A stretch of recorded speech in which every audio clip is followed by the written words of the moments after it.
idiot, Mike Lindell, who shaved his mustache in disguise, but people recognized him right away. Adam Mockler was one of them, and he does a wonderful job. He's got a great YouTube channel. He's got a ton of followers, and he joins us right now on the show. Adam, I appreciate you being here again, my friend. How are you? What's up? I love coming on the show every single time. I appreciate that. I appreciate you saying that. Thank you so much. Boy, there's so much to get to in a short period of time. And I want to talk to you about the DNC, and we'll get into all that. But I got to ask you, I mean, this Arlington Cemetery story comes out today where, you know, the Trump campaign saying they did nothing wrong, where clearly they broke the rules. And then I guess there was some sort of physical confrontation. You have Donald Trump today on Truth Social, who's posting out a picture insinuating that oral sex was the reason why Kamala Harris got her way to the top. I mean, it seems like it's exhausting. Every day it's a new controversy, right? What do you make of this? This guy can't leave the house, leave Mar-a-Lago, or open his mouth without offending somebody, some group in America, whether it's women or every time he talks about Jewish Americans, it's crazy, or Black Americans. Every single time he talks about any group, it's wild. And I think his mind is slipping. And, you know, something I've been doing lately is sending all of his Truth Social posts to my Trump supporter friends. So I grew up in Indiana. So a lot of my friends from high school are like apolitical people. They don't really pay attention to politics much, but they post on their story, oh, Trump 2024. So I've been sending them all of the crazy stuff that he says. And like, what do you make of this? And a lot of times they're like, is this real? Did he actually make a post where he says, crooked Kamala, lion Hillary? You know that one post where he's just like going crazy? And then I send them like actual serious stuff, him saying that people who burn the American flag should go to jail for 1 year, which I would never burn an American flag. I think it's cringe to do that. But also, that is our First Amendment right. So when I send all this stuff to my Trump supporter friends, I think they're starting to have a broader picture of why I hate him so much. And to answer your question, he is slowly losing his mind because he's losing in the polls to a Black woman who is badass. And you can see it. Every time he opens his mouth, you can see that he's losing his mind. And something else, by the way, that he questions is her blackness, which is, is a great move. It almost seems, Adam, like they're trying to lose. And what I mean by that is you have J.D. Vance. I don't think he could have picked a worse vice president, right? He could have picked other people. We can disagree with them, but Nikki Haley would have been a better choice for him, I think. He would have helped him. Oh, yeah. He picks a guy named J.D. Vance who once compared him to Adolf Hitler. You have J.D. Vance. Seems like every day new audio is coming out how weird this guy is. He attacks women. He attacks people who don't have kids. You have Donald Trump attacking Black people in Chicago a few weeks ago. Like, it's almost like they're trying to lose. Like every day they're saying things insulting your everyday American. Yeah, well, I think I've read reports that the people around Trump really want to win, but he is just on a self-destructive path right now. And J.D. Vance could not be a less warm person. He's not very personable, if that's the word. Like when I look at Tim Walz and I look at J.D. Vance and I compare the two, I think Tim Walz is objectively just a nicer, cooler person. And that was proven by those two videos that came out on the same day of them interacting with people. But yeah, I mean, J.D. Vance and Donald Trump are just fear-mongering, manufactured. It's just a weird, their message doesn't make sense. And I really think this could be the election where Americans realize, like the bulk of Americans realize the Democrats are the party that are just like the average common. Because I think there's this misconception that Democrats are elitist. Most people think the average Democrat is like Gavin Newsom, which I'm not saying Gavin Newsom's elitist, but he has that slick back hair. You know what I mean? Compared to Tim Walz, who is just so warm and so friendly. And then J.D. Vance is the elitist one, right? Agree with that 100%. Let's talk a little bit. If you're just joining us, by the way, he is Adam Mockler with Meidas Touch. He was at the DNC. I do want to get into the DNC. You know, it's interesting, Adam, because last segment we just had actor Jeremy London on the show. He put out a video that went viral talking about his grandson who's special needs and saying, and I'm paraphrasing here, you know, you better stop going after Tim Walz's son, Gus, because then you're going after my family. And this is a guy who's not even really political, but he's been around for a long time and a really good actor. It's got like 5 million views. What do you make of that? The attacks on, I mean, can you go any lower than that? Ann Coulter and these others, this moron, Jay Weber, who apparently hasn't been fired yet, this radio talk show host in Milwaukee. What do you make of these people? And then their response where they don't even apologize. They just take down the tweet. They're desperately grasping for anything to attack Tim Walz and Kamala Harris on. I mean, whether it's saying that she's not fully Black or saying that Tim Walz didn't actually serve in the military. I think it's just desperation. They're desperately trying to grab anything. So they saw that, thought it might be a clippable moment, and they tweeted it out without thinking. And now I think deep down, people like I think they kind of understand, even if they won't apologize publicly, they're like, wow, that was a terrible. I even saw people like Matt Walsh, who is a despicable human being, say, Horrible. why are you guys attacking this dude? So I think they start to realize, okay, we shouldn't just like attack people like that. But also, in the process of them trying to attack us as weird or attack Gus as weird, they expose themselves as weird, not really having a personal relationship or being able to connect with their father or their son, whichever way you want to look at it. So I just think Republicans are desperate to find any sort of attack on a ticket that is relatively flawless, knock on wood. Like Kamala Harris and Tim Walz, I have my disagreements with them, but they're normal people who clearly love America. And Ann Coulter is looking for anything, any little clip to clip up. And that was a clip that she lunged at. And I think that in the process, they expose themselves further as heartless creatures. Couldn't agree with you more. So you're on the floor, you're walking around the DNC, and one of the videos that I enjoyed watching, I enjoy a lot of your videos, was catching up with the MyPillow guy, Mike Lindell. You've had a run-in with him before. Last time we had you on the show, we talked about that. So he shaves his mustache. Why was he even there, Adam? Why did he even show up? I don't know. And he looked goofy too. And he showed up because he is addicted to capturing headlines, and we feed into that sometimes by messing with him and talking to him. And he loves the fact that he goes viral, and it's like my pillow guy. This time he kind of took it too far because he yelled at a 12-year-old.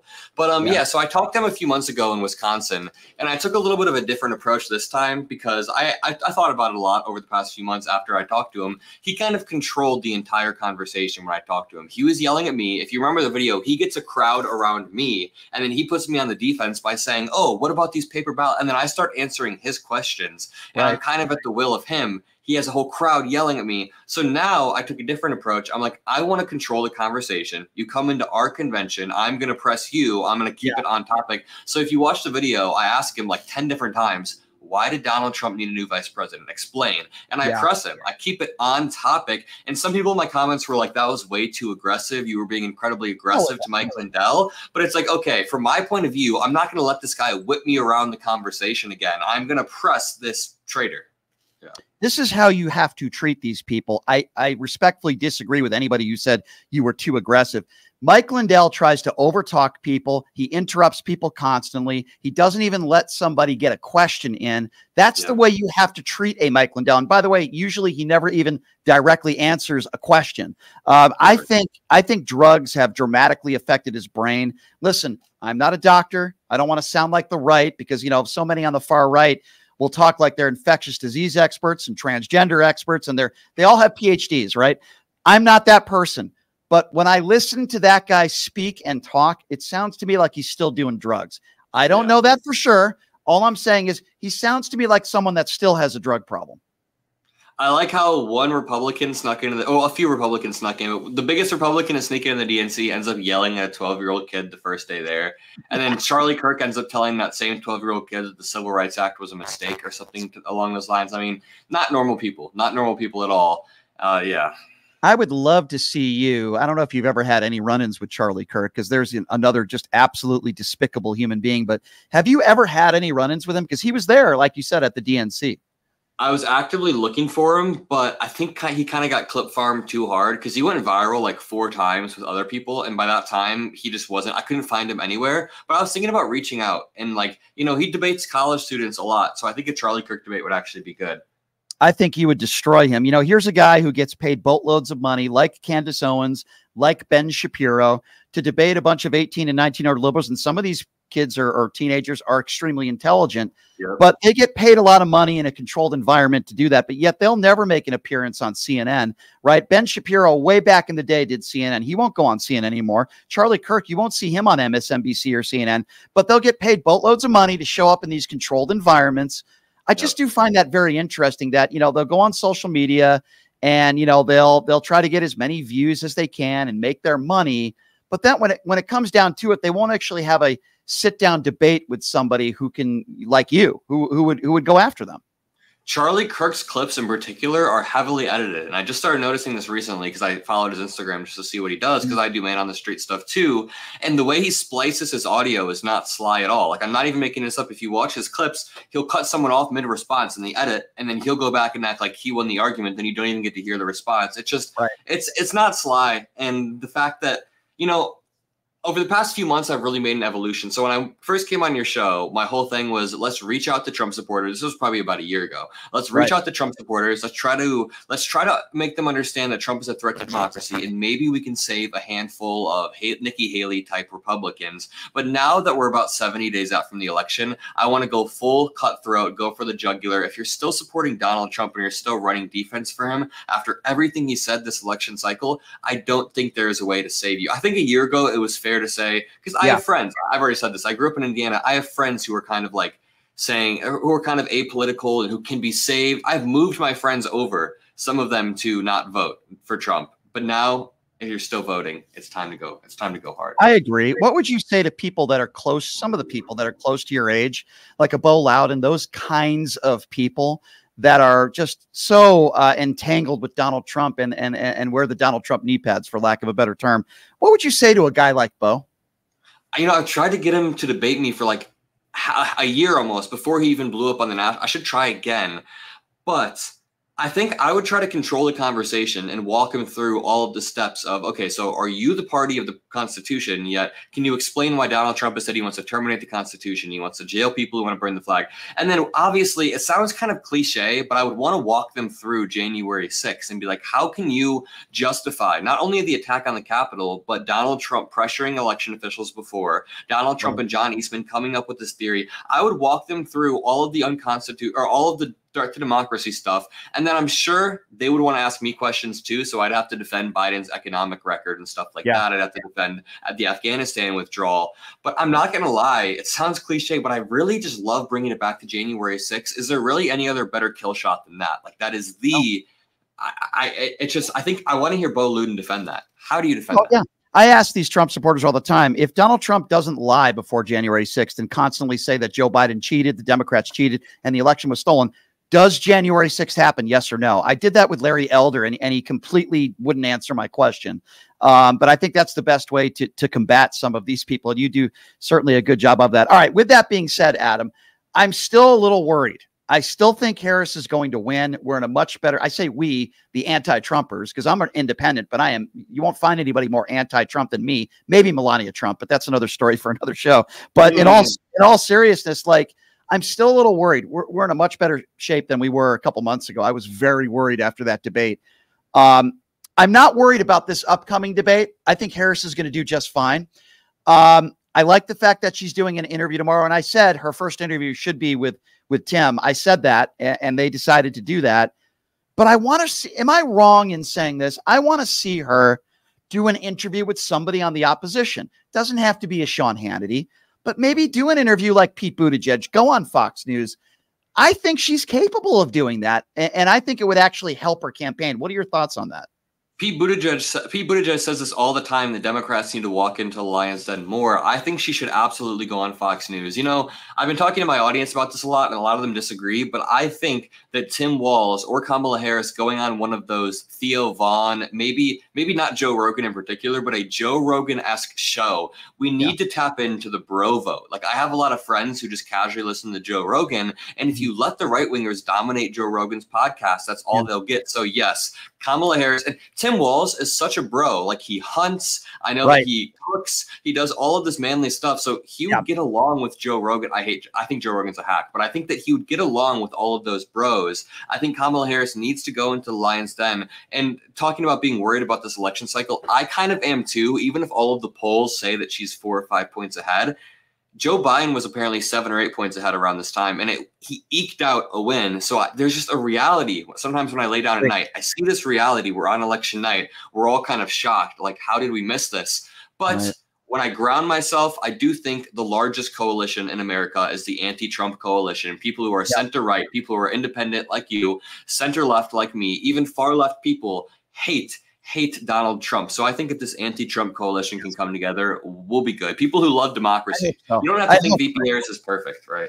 I certainly hope so, Adam. I think a show that she should do, and I don't want her to make the same mistakes that Hillary Clinton made.